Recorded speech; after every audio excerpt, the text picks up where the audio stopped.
We want to know ourselves, and we think we can find ourselves from quizzes and personality tests and what music we listen to, what books we read, what's our fitness level. We bring all of these things together on this super big hunt. And what we're hunting for is ourselves, but we end up with is the quantified self. Are they the same?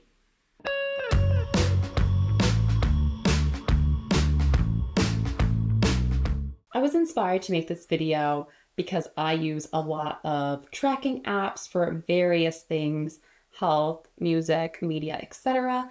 And it just got my mind spinning, and I'm going to this whole deep dive about this. So I'm not sure how long this video will end up being, but I hope you guys find it as fascinating as I do. Hi, and welcome back to my channel. It's me, Lauren, filmmaker extraordinaire. And we're in a new space today because I recently moved and my stuff isn't all here. My setup's not complete.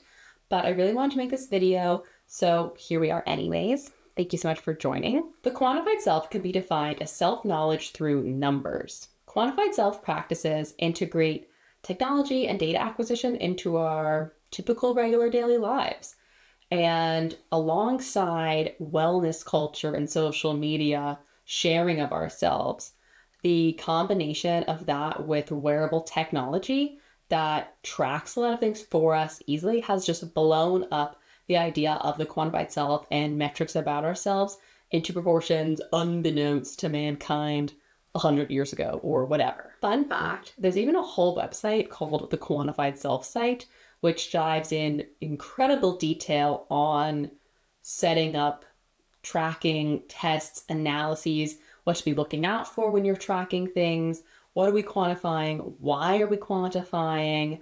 It has a really, I thought, interesting mission statement that I will be reading aloud to you. Quantified self supports every person's right and ability to learn from their own data. We're committed to accuracy, independence, inclusiveness, and transparency in all of our work. I think this is all really important, and I will dive into a lot of those topics later on in the video. As I mentioned a few moments ago, the site contains a lot of tips and tricks for this quantification process, and it puts things into a few different categories. These categories are questioning, observing, reasoning, and then consolidating insight. If you're struggling with a certain part of quantifying a part of your life, you can go right to that category to figure it out. I think the site is kind of overwhelming in its depth, but I will leave a link for the site in the description down below if you want to check it out yourself. And I don't know, maybe start tracking something, making your own quantitative study. And if you do, please let me know in the comments, because I would love to know what you guys are tracking and why you had to make your own system to do so.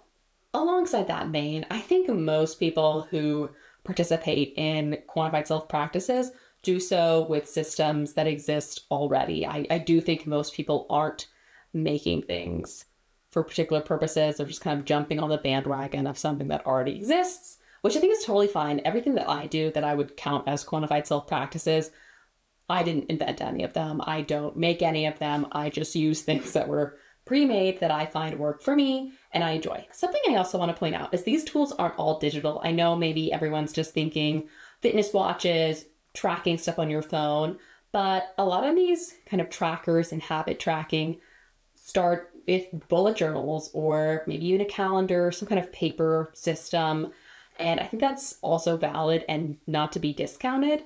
I know for me, there's definitely a period of my life when I would be journaling and I did the whole like color a bubble in for my mood that day. And when bullet journals were all the rage, I'd be like my month in pixels or my year in pixels. Like that was a whole thing. I don't know if it's still as much of a thing, but my point is that these practices aren't all for mega tech bros. They can also be used by people who maybe consider to be more artsy or indie or whatever. These practices pervade in all aspects of culture today. We also have the term lifelogging. The idea of the quantified self, I think, overlaps a lot with the idea of lifelogging or the act of lifelogging, which, as maybe is obvious from the name, is defined as a personal record of one's daily life. And this can be in a variety of detail. Maybe it's went on a walk, period, or maybe it's went on a 5-mile walk down road A to road B to road C to road D. Basically, it depends on what you're logging, why you're logging it, and maybe who you're logging it for. If it's for you, then maybe it's going to be less detailed, or maybe you want the most detail. Sorry for the total change of camera setup and everything. My camera battery died, and the other battery I realized I can't charge because the cable to charge it is in the box with all my stuff. So we're using a different camera that I can recharge the battery for. Apologies about that. Just to move right back along, we as people choose to track our activities, our patterns, our thoughts, actions for loads of reasons. Maybe it's a health concern. Like I know for me, I'm like, oh, maybe I should be tracking my sleep. I don't sleep that well. Or how many times I'm having a migraine, how long, what's the duration, the pain, track that. Or maybe you have a goal in mind, such as I want to read 10 books by 10 different authors, and I'm going to track each book that I read.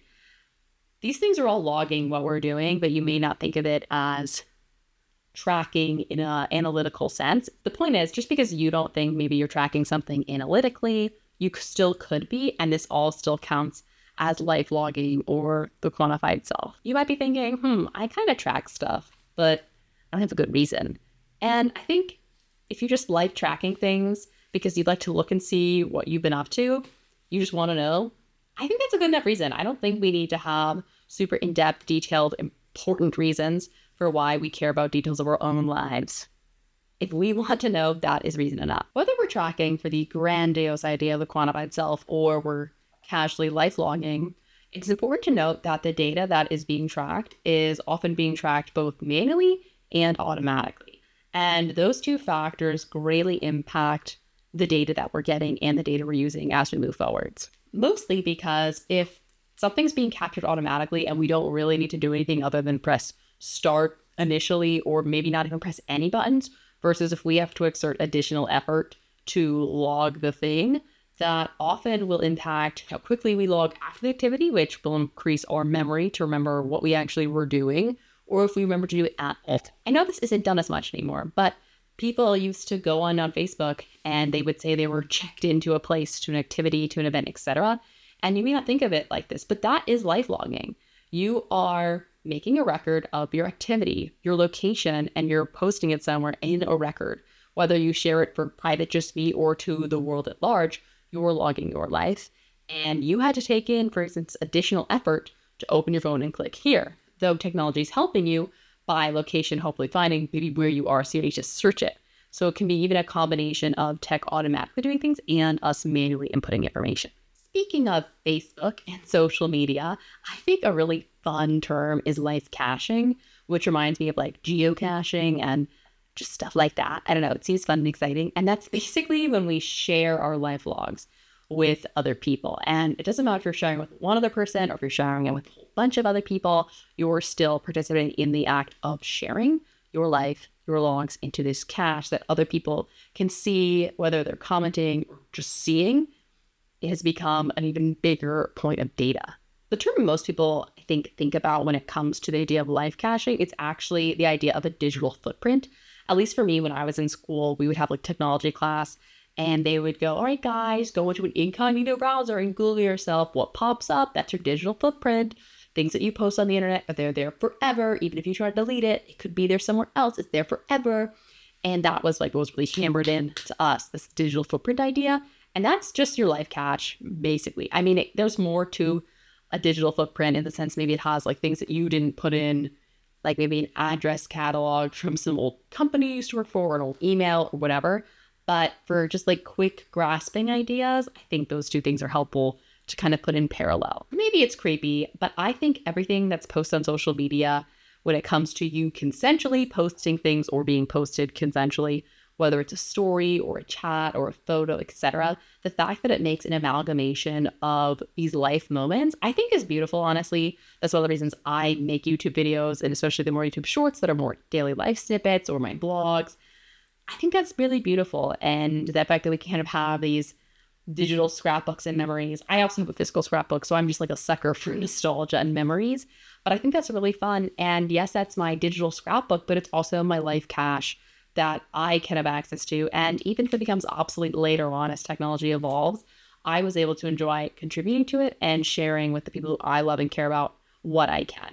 So I don't want by any means for this video to come across as I negatively think about the quantified self or life logging or life caching or sharing or whatever, because I do all of these things.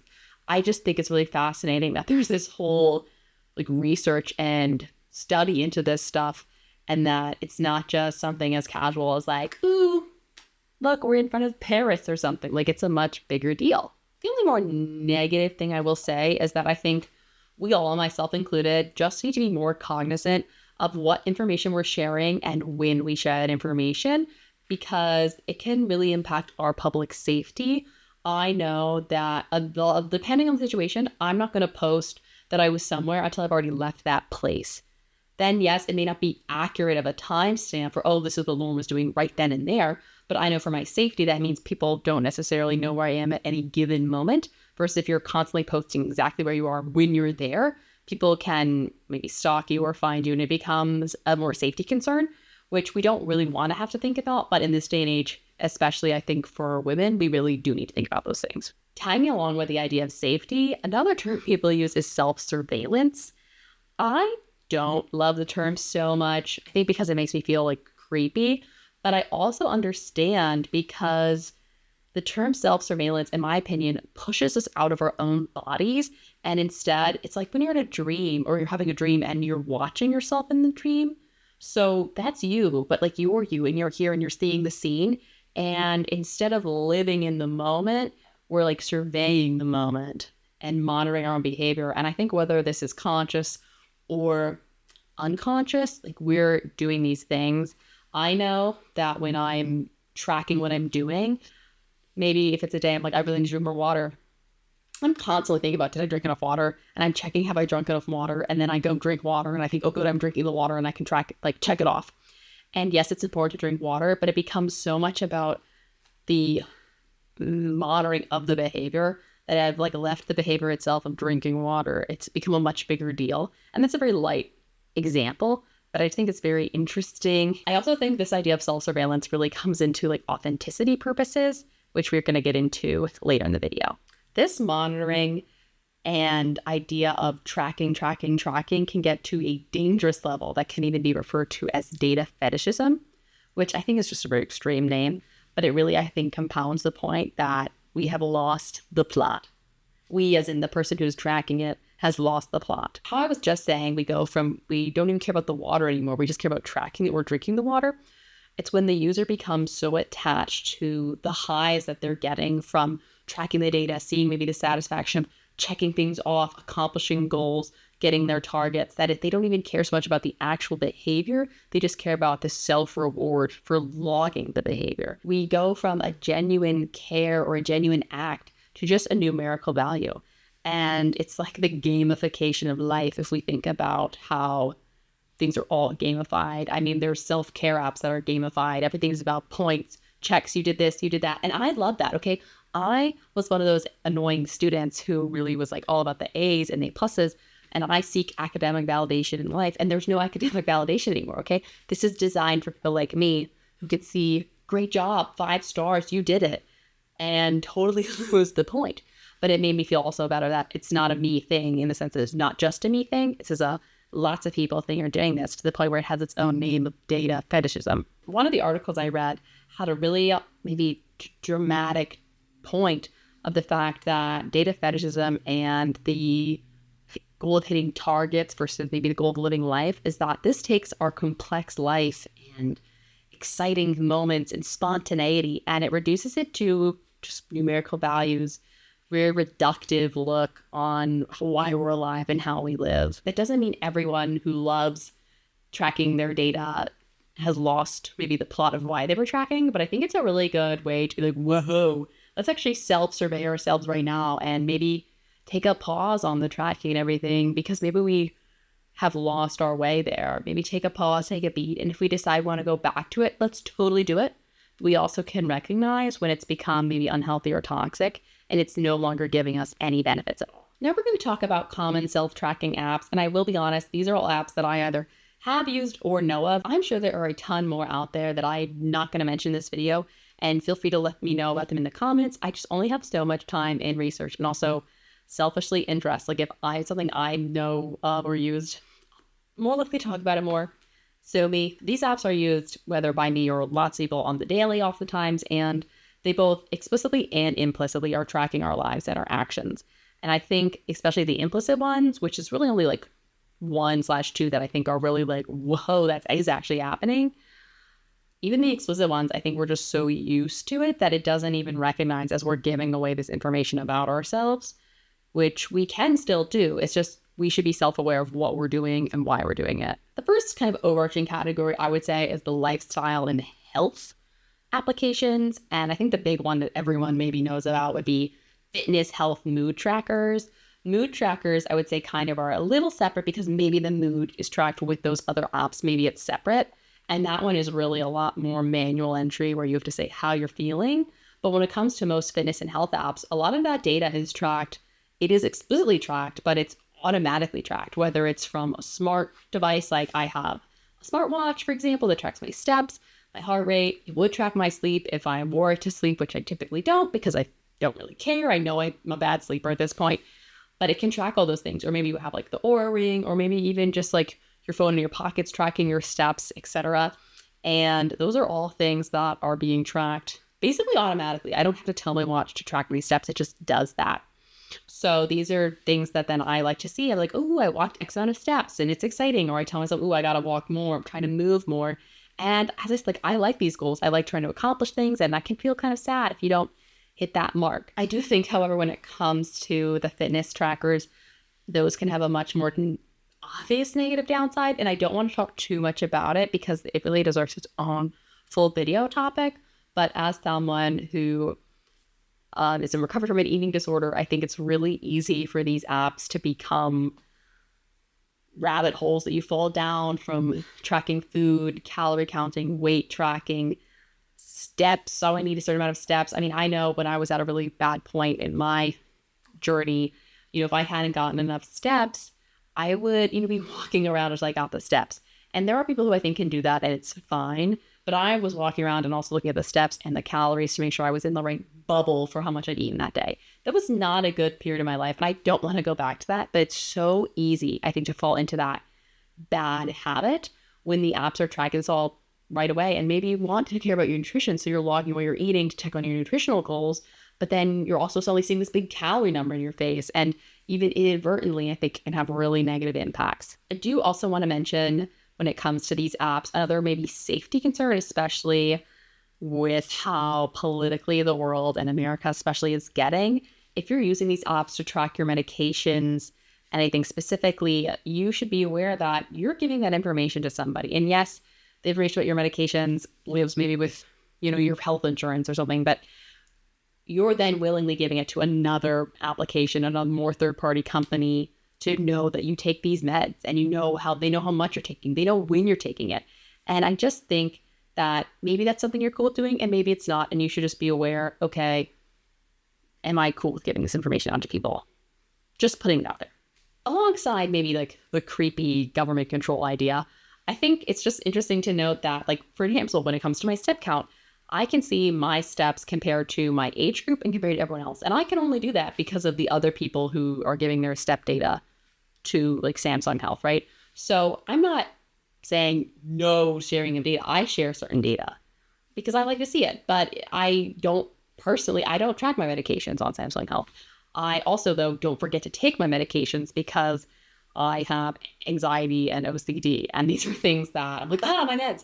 But some people, it's actually life-saving for them to have reminders to take their certain meds because otherwise, how their brains are wired, they don't remember to take them. So please, please, please don't take what I said to be applied that you shouldn't track squat because maybe it's perfect for you. I just want to remind everyone that there's pros and cons and to make sure you're making a full evaluation with as much information as you can to make the most informed decision for you. Okay, for you, not for me, for you. The next part of the lifestyle category, I would say, would be Google Maps, Google Photos.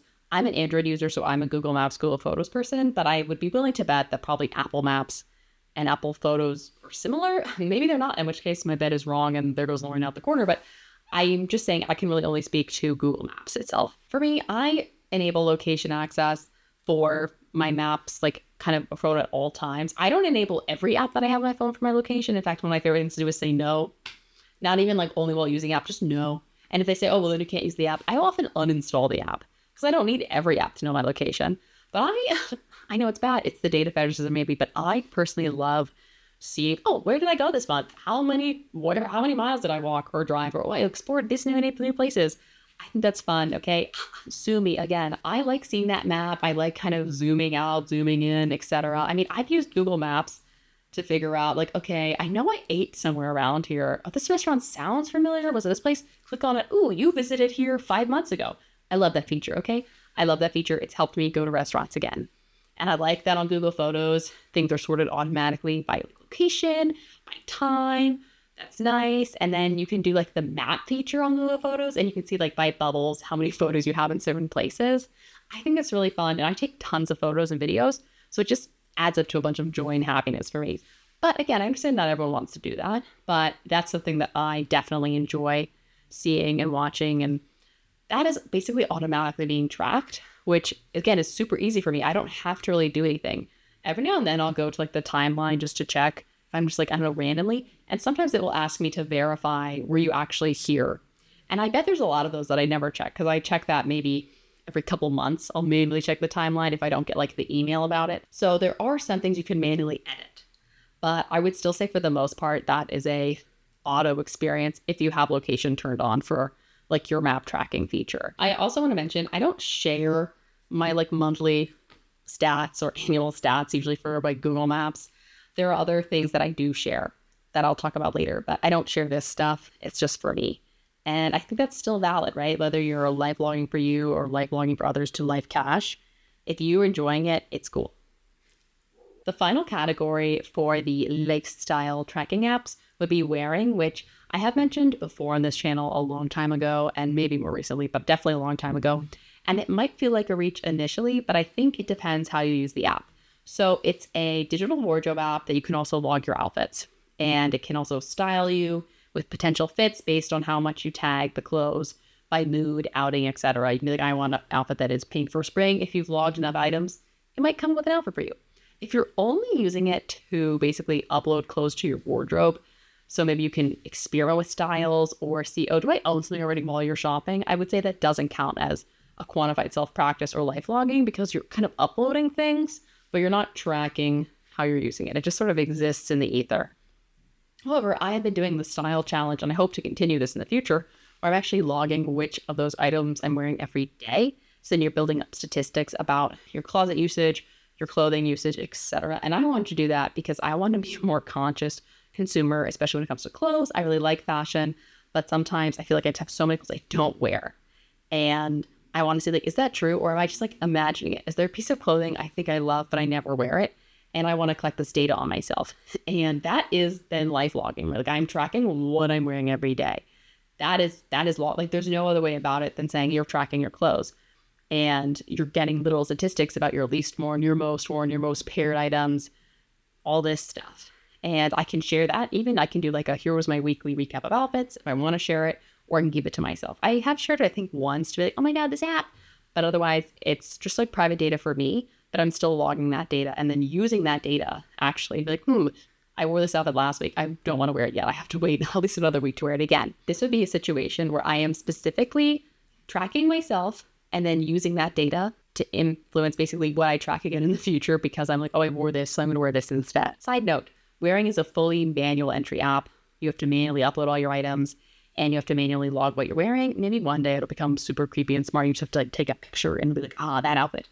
But right now it's all manual entry. So it relies on you remembering to do it and you being accurate to give you accurate statistics. Maybe more for some more fun apps would be the media applications. I think music apps are what I would argue to be the most implicitly tracked for ourselves. I know that we all love like our Spotify Wrapped or Apple Music Replay. At least I love my Apple Music Replay.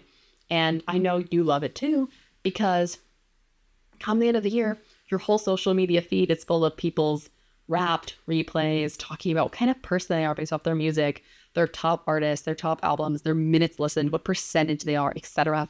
And this is because it's all being tracked all year.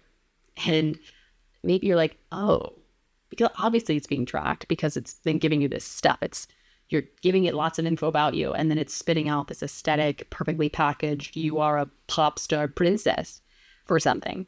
But I think we don't really realize maybe what's that saying about us, right? Like maybe people are like, oops, this song is influenced because I was depressed all summer or something. But seriously, like they know.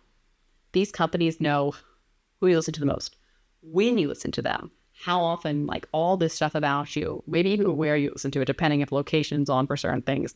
They have all this information about you and your patterns and your, maybe even your feelings kind of can be emoted from the music you listen to. We share this stuff. These are one of the ones that we share a lot on social media. I think people are very excited to share their music personalities because it feels so unique to us.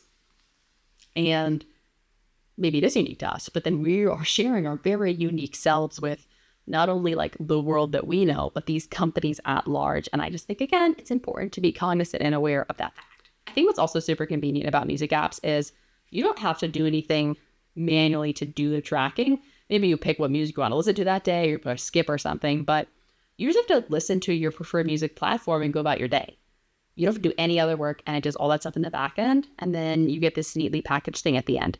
So again, this is something that I think the data itself is accurate. It may not be authentic, which we'll get into, but it is accurate. Music's not the only thing we track now, though, when it comes to media. We also track our books. I think Goodreads has been a thing for a long time. I know I used it a long time ago. I don't use Goodreads anymore, but I know that's something you can track what you've read, maybe what you're currently reading. You can rate books, etc. I think the big thing that's really taken over the world and what I'm using currently is Storygraph. And that's another app where you log what books you're reading. You can log your to-read books. You can follow different people on Storygraph. But the main thing is the beautiful statistics, the beautiful charts, the graph part of Storygraph, basically, because you put in what books you read, and it'll be like, you often read medium-paced books that are dark, adventurous, thrilling, or something like that. And there's pretty colors, and it's very aesthetic. Again, a lot of it comes down to aesthetic stuff, because not only is it for us to see, but it's for us to share. This promotes the app, and also it just like, I don't know, I think it increases the gamey feel of like sharing our statistics and achievements with each other. And it's just satisfying, and it draws on that to continue us to use the app. And we like to know about ourselves. I think we like to see who we are. What am I? Who am I? And I can do that by what books do I read, apparently. These two systems, Goodreads and Storygraph, both require manual input to be kept up to date, because they don't know what you're reading unless you tell it what you're reading. They don't know when you finish it unless you say when you finished. So again, these are applications that you have to be very clear about what you're putting in, but they still feel like fun data to me. It doesn't feel like scary or dark at all. And some of them even have like community elements to it, which makes it more even of like the life cache that we're joining together to bring to the world. And then, of course, saving the best media app for last, we have Letterboxd. Letterboxd is by far my favorite of media tracking apps in a sense of the tracking part. I love Apple Music. I'm an Apple Music listener. I listen to music all the time, but except for that one time I share, my replay at the end of the year, I don't really think about the stat. Editing Lauren here to say that I definitely should have talked about the fact that I also really love my Lauren's favorites mix that it makes for me, and my heavy rotation and other signs that it tracks my stuff, and that's how it can make my recommended playlist and my Lauren Schwartzbard station and everything. I don't know why I totally forgot about that stuff. I guess because it doesn't make like a aesthetic spit out of image, but it's evidence of tracking. And I apologize for that. I literally just thought of that right now, watching this part of the video in the editing process. So versus Letterboxd, you're tracking everything, and you can see every time you add a movie, the numbers change, right? Your graph or your histogram basically of your ratings could change. It's all updating live. You can see what your friends are doing. It's super community-based. You can see what random people are doing. It all comes together, and I think it's super awesome, super fun.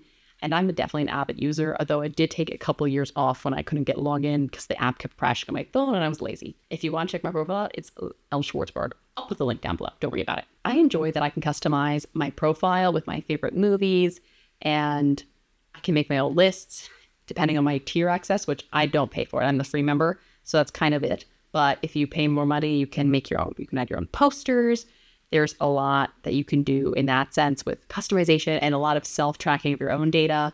And then you can easily compare your data to the community data. My camera overheated and I had to stop recording. And now I feel like it's too late to record because my parents are going to bed already. So we're going to continue this tomorrow, later in the week, or whatever. Okay, it's a brand new day. I'm wearing a new outfit. It's in the morning right now. So fingers crossed that I can finish filming the rest of the video before I have to go to work, because I really wanted to get this filmed last night, but whatever, life happens. And we're diving into the topic of accuracy and authenticity, which is stuff that I've been alluding to throughout the video thus far. We really need to be asking ourselves if our self-data is accurate, and even more so, even if it is accurate, is it authentic? I note the authenticity caveat because, as I mentioned earlier, I can't be the only one who's ever walked laps around the room to hit a certain step goal. And yes, that means that the steps that my watch is tracking are accurate, but I only hit that number because I was aware of the steps I'd already taken and was trying to get a different number. So I feel like they aren't authentic to my daily actual steps, even though they are accurate for the amount of steps I took that day. Let's hope I don't lose you there, but just bear with me here, because I feel as though when we as people and these users start quantifying ourselves to the point where it's all about the end result and we're angling our lives toward the end result, we're no longer actually tracking maybe what ourselves would have done au naturel, and it becomes about the fact that we're going to be sharing our results with the world in the whole life caching idea, or on the more ground zero level on social media. I do think that when it comes to sleep tracking, step tracking, heart rate, anything that comes from, say, a smart device like a watch or a ring or whatever it is, I think those are typically as accurate as we can expect. Of course, there might be some steps that get lost or something, but because there's no human entry, there's no manual point of entry, it severely lowers the chances of having any errors or anything. And that's really nice, because when it comes to human input, errors just happen. For the sake of this video, we're going to say that the automatic collection of data when it comes to steps, for example, is accurate, even though we know that there could be some misalignments. And I definitely don't want anyone to feel bad about if they've maybe made a typo or something, because literally everybody does it. I really am not bothered by an error or two in the data that you're tracking yourself, because we all make mistakes. It's a really human thing. And I think we just need to be aware when we look at our statistics for whatever it is that we're doing or tracking, that there could be a couple errors, but if overall we try our best to be accurate when we input whatever it is, I think we're good. I really don't want to be upset about that. I'm not upset about that. I don't want you to be upset about it either. I think what bothers me is not inaccurate data by human error, but actually the faking of data or staging the data to look a certain way. And I, again, want to reiterate that when it comes to the body image eating disorder rabbit hole, I'm not upset in that sense, because we can't really control when we necessarily fall down one of those holes or we spiral down and become like really self-absorbed with the numbers and food, etc. I'm not saying I'm upset about that at all. I mean, it hurts when that happens, because I was there, and I highly recommend people seek help. But that's not the kind of fake data that I'm annoyed about. The fake data that I'm annoyed about is much more performative for other people. It's not kind of a cycle vicious on yourself. It's about, I want to look a certain way for other people, and that's what's upsetting to me, because then people are going to compare their life to your life and feel inadequate. But really, there's like no way they could measure up, because the data you're making might be accurate, but it might be a little finessed. For example, I know that at least for Spotify, which I don't actually have, but I see on everybody's Spotify Wrapped, people are always sharing they're in like the top 0.01% of artists or whatever, like these really incredibly small percentages. And they're bragging about how much music they listen to. And if you actually look at the numbers of the music, it's like, do you sleep at all? And it's like, maybe they are sleeping. The human could be asleep, right? The user could be happily asleep, but maybe they've set up something so it's playing music while they're asleep. So yes, the tracking of the music is accurately tracking the music, but the listener is not listening. There is no listener.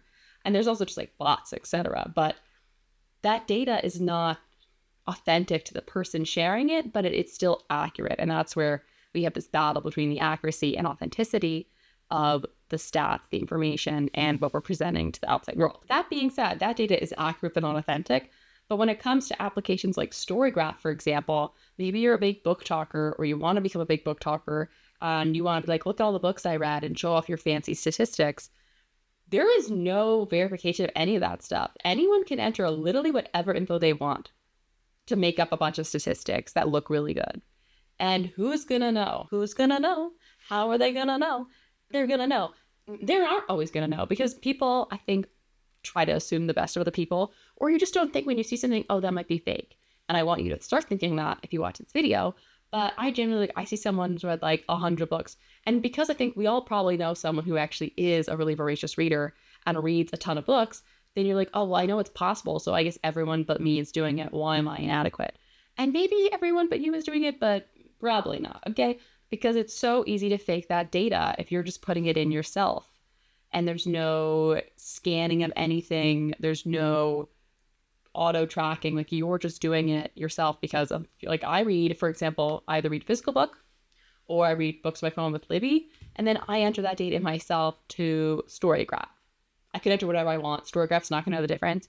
And when I share like, oh, look, Lauren read X amount of books this year, no one's going to know but me, whether that's true or not. Comparison really is the thief of joy. And I just want to remind you that if you're reading what you want to read, if you're listening to what you want to listen to, if you're moving when you want to move, etc., you are living life in the correct way.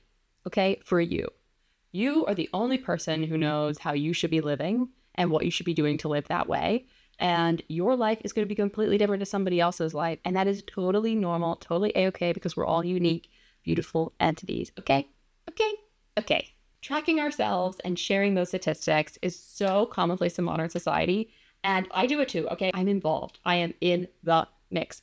And I think it just feels so completely natural to do these things that we totally forget how much information people and applications have on us and how much we're sharing with the universe. I love gathering data about myself, okay? I'm a list person, I'm a calendar person. Like, I like having everything organized. I love seeing that about myself.